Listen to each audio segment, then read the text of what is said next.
2023, a memorable year for India, where the South Asian country scripted history with a successful soft landing near the moon's south pole. Deft diplomacy at the G20 Summit, securing a joint statement, New Delhi also emerged as the voice of the global South. And defying global economic challenges, world's fifth largest economy posted a robust economic growth. We bring you all these moments of India's glory. 2, 1, 0.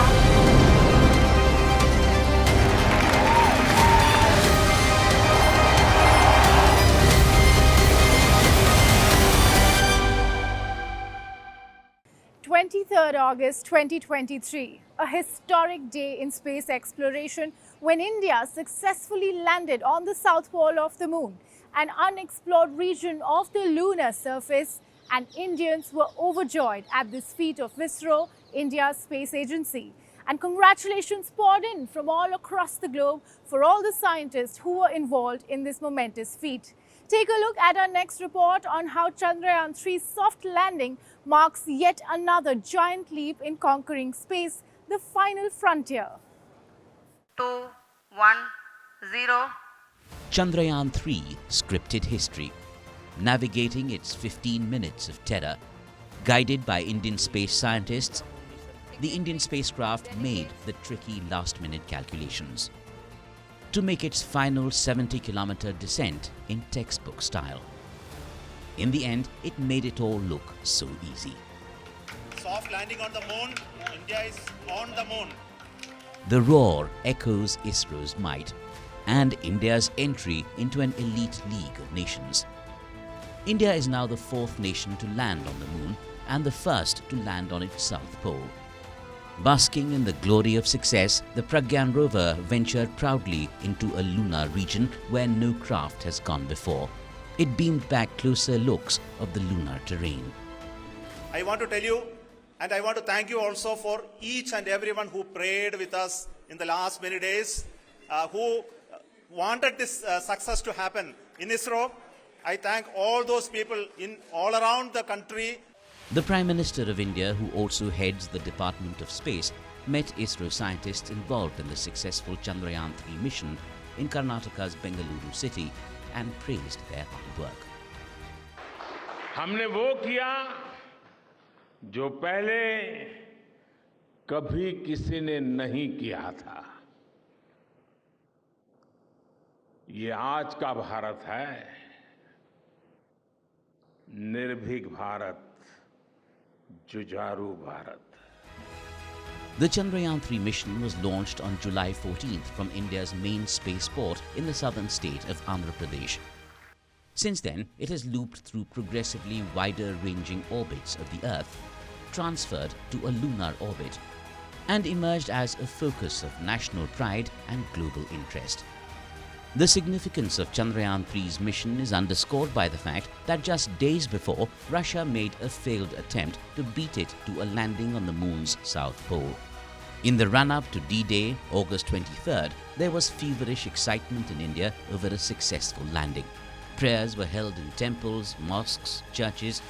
Schools marshalled students to watch the telecast of the event live, while space enthusiasts organized parties to celebrate. What made the world take note of the prowess of Indian space scientists was its frugal budget. ISRO achieved the technologically challenging mission on a shoestring budget and ended up spending only $75 million on the mission. For comparison, the total budget for the Oppenheimer film reportedly adds up to around $100 million. 41 men were successfully rescued from a collapsed tunnel in the Indian Himalayas in late November. These men were trapped in an under-construction tunnel in the state of Uttarakhand. Take a look at how the rescue mission was planned and executed, ending the 17-day ordeal.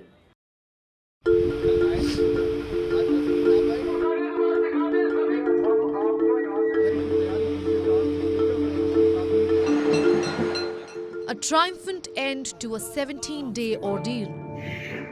Smiles, hugs, garlands and sighs of relief. But the way to the rescue saw numerous hiccups. Amid the danger of another cave-in, the machines got stuck. But finally, the multi-agency rescue was successful.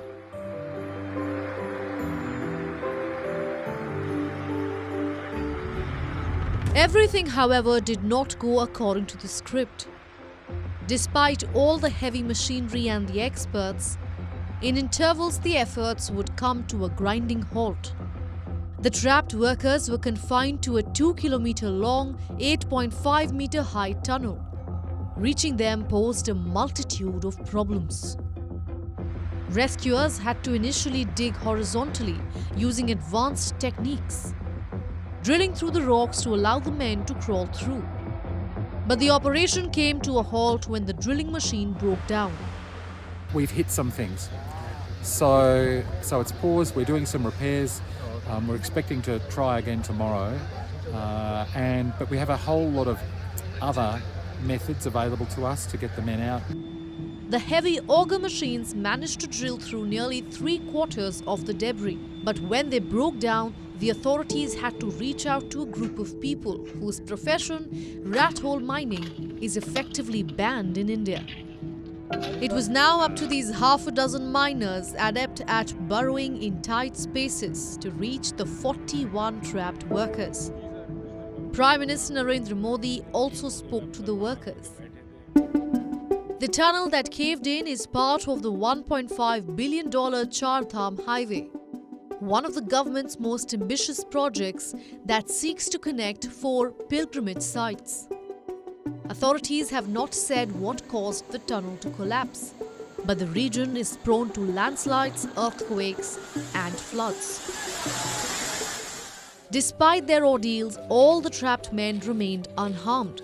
They returned home after being discharged from the hospital. One Earth, one family, one future. With this mantra in mind, India hosted leaders from 20 countries and the most powerful economies of the world in New Delhi. We take a look at how India brought together Washington, China, Moscow and other nations at a joint communique, showing how diplomacy and dialogue can overcome the most contentious issues.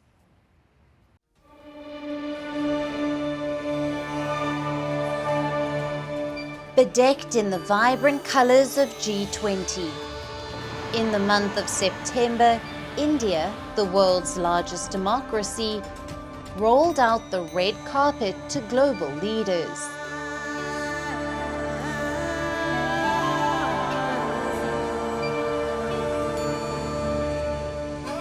The delegates got a taste of Indian hospitality. A medley of folk songs, traditional dances enthralled the delegates, offering a first-hand glimpse of India's diversity.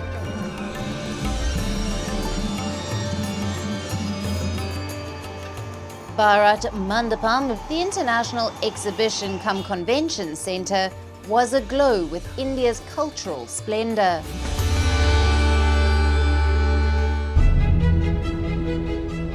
On the first day of the summit, the African Union was admitted as a permanent member of the bloc.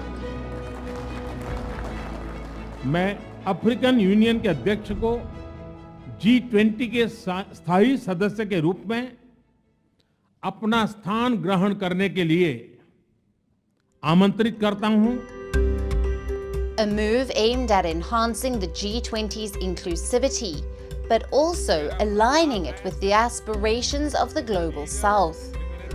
Also launched was the Global Biofuel Alliance to promote the use of sustainable biofuels. The Indian Prime Minister also kicked off the India-Middle East-Europe Economic Corridor to strengthen trade and transport between the 3 regions. I want to thank you, Mr. Prime Minister. One Earth, one family, one future. That's the focus of this G20 Summit. And in many ways, it's also the focus of this partnership. A G20 satellite mission for environment and climate observation was proposed, as was a green credit initiative for the G20. And in the end, came a joint communique, or what is being called the Delhi Declaration. मेरा प्रस्ताव है कि इस leaders declaration को भी adapt किया जाए। Welcoming the declaration, several leaders and officials called it historic. Others described it as a big step towards human-centric globalization. The usual family photo was missing, but ahead of the concluding session of the summit, another united front was visible. On a rain-soaked morning, at Rajghat, the spot where Mahatma Gandhi's last rites were performed, the world's most powerful leaders stood together in silence. As a tribute to Mahatma Gandhi, the G20 Summit in New Delhi showcased India's growing stature as a global player. Evident in the joint communique was the fact that India does not kowtow to powerful nations, but rather it pushes for change and gets things delivered. In recent years, New Delhi has become a confident and influential voice of the global south. India, the world's largest democracy, has been actively advocating the interests of the global south.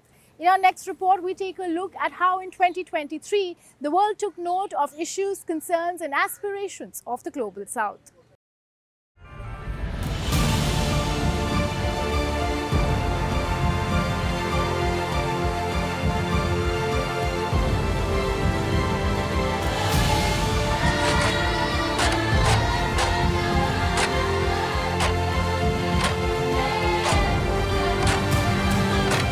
The Global South has a new champion, India, assisted by an abiding commitment to South-South cooperation. New Delhi is positioning itself as the voice of the Global South, enhancing its credibility in the role. Is its emergence as a global economic force that is also an active partner in multilateral forums and strategic alliances. In this century, to create a new world order that will ensure the welfare of our citizens. As far as India is concerned, your voice is India's voice. The Global South refers to the developing nations of Asia, Africa, and Latin America. The Global North, on the other hand, refers to the economically developed countries. India and Pacific relationship is entrenched and strengthened, but more importantly, the issues that are facing the Pacific Island nations, especially the smaller ones amongst us, are heard in its right context and given support by you, the leader of the Global South. In taking up the cause of the Global South, India has demonstrated impeccable credentials at various United Nations meetings. New Delhi has unequivocally called for reforms of key international organizations. It has consistently called for the expansion of the United Nations Security Council to include more countries from Africa, Asia, and Latin America. Its contribution to South-South cooperation is no less impressive. Through initiatives like the India-Africa Forum Summit, India has actively promoted collaboration among the emerging economies and developing nations. Equally commendable has been India's leadership in addressing global challenges, especially climate change and sustainable development. Jamaica applauds the constructive efforts being undertaken by India in the interest of the Global South and looks forward to further engagements during the period of its presidency. Its efforts to prioritize the interests of developing nations has made it a credible advocate for their concerns at international platforms. India holds out the hope for the resilience and progress for millions across the Global South. After enduring severe disruptions caused by COVID-19 pandemic and the war between Russia and Ukraine, the global economy finally started showing signs of recovery in 2023. In the next report, we take a look at India, world's fifth largest economy, how it remained buoyant in the year 2023.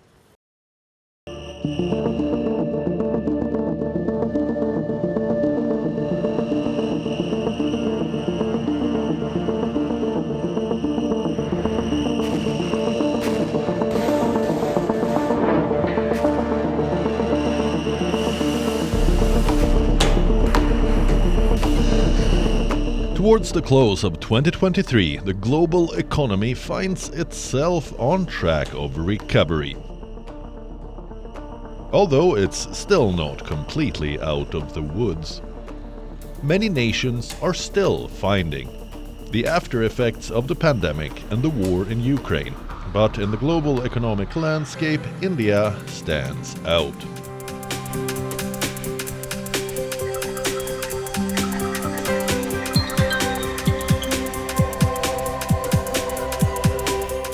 Based on IMF data, India is currently in the 5th slot with an economy the size of over $3.7 trillion. US is on the top with around $27 trillion, followed by China at $17.7 trillion, Germany at $4.4 trillion and Japan at $4.2 trillion. India is making news on the global stage as an economic powerhouse. Despite a challenging global environment, it has maintained a robust economic performance, with strategic measures and leveraging its internal strengths. The World Bank's half-yearly report on the Indian economy finds that India recorded a growth rate at 7.2%. To make it one of the fastest-growing major economies in financial year 22-23. India's growth rate was the second highest among G20 countries.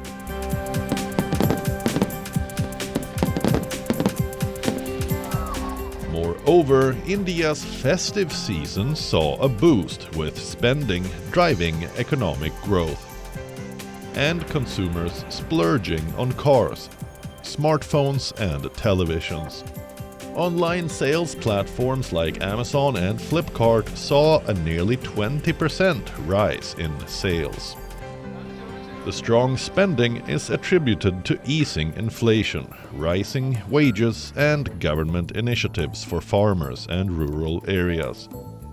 The trends reflect how consumer confidence reached a 4-year high in September. Latest central bank figures show demand for bank loans hovering near a 12-year high despite interest rate hikes this year. Sales are a key indicator of the health of consumption. That makes up about 60% of India's gross domestic product. Stronger spending is driving manufacturing activity in Asia's third largest economy, powering a 6% growth in the current fiscal that ends in March. The International Monetary Fund predicts India's economy to grow at 6.3% in both 2023 and 2024, which is the fastest among major economies.